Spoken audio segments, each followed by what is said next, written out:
नमस्कार दोस्तों, स्वागत है आपका हमारे चैनल रणनीति में। तो दोस्तों, दुनिया का सबसे इम्पोर्टेंट समुद्री रास्ता अब भारत के नियंत्रण में आने वाला है और ये चाइना को बिल्कुल पसंद नहीं आएगा।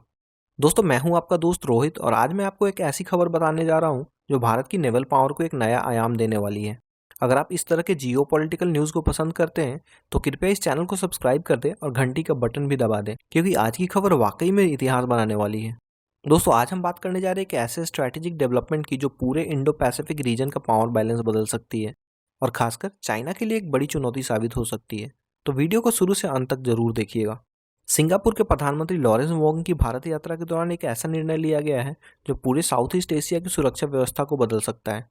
सिंगापुर ने भारत को मलक्का स्ट्रेट में पेट्रोलिंग करने के लिए अपना पूरा समर्थन दे दिया है और यह निर्णय केवल सिंगापुर का नहीं है, बल्कि इंडोनेशिया और मलेशिया भी इस इनिशिएटिव में शामिल है। 2004 में जब मलक्का स्ट्रेट पेट्रोलिंग यानी एमएसपी की शुरुआत हुई थी तो केवल इंडोनेशिया, मलेशिया, सिंगापुर और थाईलैंड के बीच एक एग्रीमेंट हुआ था। उस समय भारत इस क्लब का हिस्सा नहीं था और ना ही कोई ऐसी कोशिश की गई थी कि इंडिया को इसमें इंक्लूड किया जाए। दोस्तों, मलक्का स्ट्रेट इतना इंपॉर्टेंट क्यों है, चलिए आपको डिटेल में बताता हूँ। तो दोस्तों, यह दुनिया का सबसे व्यस्त शिपिंग लेन है जहाँ हर साल लगभग 50,000 कमर्शियल शिप गुजरते हैं। यह पूरे विश्व के समुद्री व्यापार का 25% हिस्सा हैंडल करता है। लेकिन यहाँ की सबसे दिलचस्प बात यह है कि चाइना का लगभग 80% ऑयल इंपोर्ट इसी रास्ते होता है।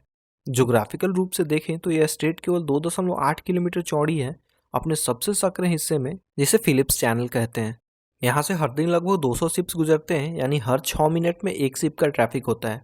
समुद्री डकैती यानी पायरेसी का मामला भी यहाँ एक बड़ा समस्या है। 1990 और 2000 में यहाँ पायरेसी इंसिडेंट्स की संख्या बहुत ज़्यादा थी और अब भी टेररिज्म का खतरा बना रहता है, इसलिए इस एरिया की सिक्योरिटी बहुत क्रूशियल है। अब आते हैं सबसे इंटरेस्टिंग पार्ट पे। जब 2018 में मोदी गवर्नमेंट ने पहली बार मलक्का स्ट्रेट पेट्रोलिंग में शामिल होने की इच्छा जताई थी तो इंडोनेशिया के तत्कालीन समुद्री मंत्री ने साफ साफ कह दिया था कि यह फिजिबल नहीं है। उन्होंने आर्गुमेंट दिया था कि एमएसपी एक रीजनल इनिशिएटिव है और बाहरी पावर्स को इसमें इन्वॉल्व नहीं करना चाहिए। लेकिन दोस्तों, पिछले 7 सालों में जियोपॉलिटिकल सिनेरियो पूरी तरह से बदल गया है। चाइना की एग्रेसिव एक्सपेंशन, साउथ चाइना सी में आर्टिफिशियल आइसलैंड का कंस्ट्रक्शन और उसकी ग्रोइंग मिलिट्री प्रेजेंस ने सभी साउथ एशियन कंट्रीज को अनकंफर्टेबल महसूस कराया है। सिंगापुर के डिफेंस मिनिस्टर मिस्टर एनजी इंग हेन ने रिसेंटली एक स्टेटमेंट में कहा था कि मैरीटाइम सिक्योरिटी एक शेयर्ड रिस्पॉन्सिबिलिटी है और इंडिया जैसी नेवल पावर का इन्वॉल्वमेंट रीजन की सिक्योरिटी को इन्हेंस करेगा। यह स्टेटमेंट चाइना के लिए क्लियर मैसेज था। दोस्तों, मोदी सरकार की स्ट्रैटेजिक मूव भारत की एक्ट ईस्ट पॉलिसी का एक महत्वपूर्ण हिस्सा है, जो ओरिजिनली लुक ईस्ट पॉलिसी के नाम से शुरू हुई थी अटल बिहारी वाजपेयी के समय में। लेकिन मोदी गवर्नमेंट ने इसे लुक से एक्ट में कन्वर्ट कर दिया, यानी केवल देखना नहीं बल्कि एक्शन लेना भी।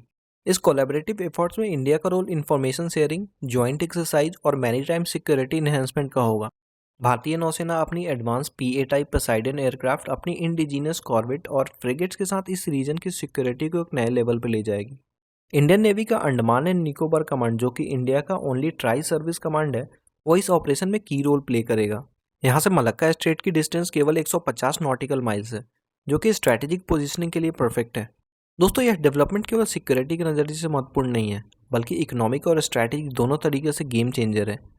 चाइना के state run media global times ने ऑलरेडी एक आर्टिकल पब्लिश किया है जिसमें उसने कहा है कि इंडिया की इन्वॉल्वमेंट रीजनल स्टेबिलिटी के लिए काउंटर प्रोडक्टिव हो सकती है। चाइना के लिए यह खबर डेफिनेटली कंसर्निंग है, क्योंकि अब उसके सबसे इंपॉर्टेंट ट्रेड रूट पर इंडिया की भी नज़र रहेगी। यह उसकी फेमस मलक्का डायलेमा को और भी गंभीर बना देता है। मलक्का डायलेमा एक मतलब है कि चाइना की एनर्जी सिक्योरिटी इस नैरो स्टेट पर कंप्लीटली डिपेंडेंट है। यह इंडो पैसिफिक रीजन में पावर बैलेंस को सिग्निफिकेंटली शिफ्ट कर सकता है और चाइना की स्ट्रिंग ऑफ पर्ल्स स्ट्रैटेजी को काउंटर करने में मदद करेगा। स्ट्रिंग ऑफ पर्ल्स स्ट्रैटेजी के तहत चाइना ने पाकिस्तान में ग्वादर पोर्ट, श्रीलंका में हम्बनटोटा पोर्ट और म्यांमार में क्याओकपिऊ पोर्ट डेवलप किया है। सिंगापुर के साथ ये पार्टनरशिप भारत के लिए स्ट्रैटेजिकली बहुत महत्वपूर्ण है, क्योंकि सिंगापुर साउथ चाइना सी और इंडियन ओशन के बीच एक क्रूशियल लिंक का काम करता है। उसकी एडवांस नेवल कैपेबिलिटीज और वर्ल्ड क्लास पोर्ट इंफ्रास्ट्रक्चर के साथ मिलकर इंडिया अपनी मैरीटाइम प्रेजेंस को बहुत मजबूत कर सकता है। ट्रेड के नज़रिए से देखें तो इंडिया और सिंगापुर के बीच कॉम्प्रिहेंसिव इकोनॉमिक कोऑपरेशन एग्रीमेंट यानी सीईसीए है, जो बाइलेटरल ट्रेड को $30 बिलियन तक ले जाने का टारगेट रखता है। इस नेवल कोऑपरेशन से ट्रेड रूट्स की सिक्योरिटी इंप्रूव होगी, जो कि अल्टीमेटली इकोनॉमिक बेनिफिट्स लाएगी। यह इनिशिएटिव भारत की ग्रोइंग नेवल पावर और रीजनल लीडरशिप की एक क्लियर इंडिकेशन है। मोदी गवर्नमेंट की फॉरेन पॉलिसी का यह एक मेजर सक्सेस माना जा रहा है, जो भारत को एक रिस्पॉन्सिबल रीजनल पावर के रूप में एस्टैब्लिश कर सकता है। दोस्तों, अगले फेज में इंडिया की पार्टिसिपेशन ग्रेजुअली इंक्रीज होगी पहले इन्फॉर्मेशन शेयरिंग से शुरुआत होगी, फिर ज्वाइंट ट्रेनिंग एक्सरसाइज और eventually regular patrolling operations. India के पास वर्ल्ड की तीसरी लार्जेस्ट नेवी है और उसकी blue water capabilities continuously improve हो रही है। आसियान कंट्री भी अब इंडिया को एक रिलायबल सिक्योरिटी पार्टनर के रूप में देख रहे हैं। यह ट्रेड पूरे इंडो पैसिफिक रीजन में दिखाई दे रहा है। ऑस्ट्रेलिया, जापान और यूनाइटेड स्टेट्स के साथ क्वाड पार्टनरशिप भी इसी डायरेक्शन में एक स्टेप है।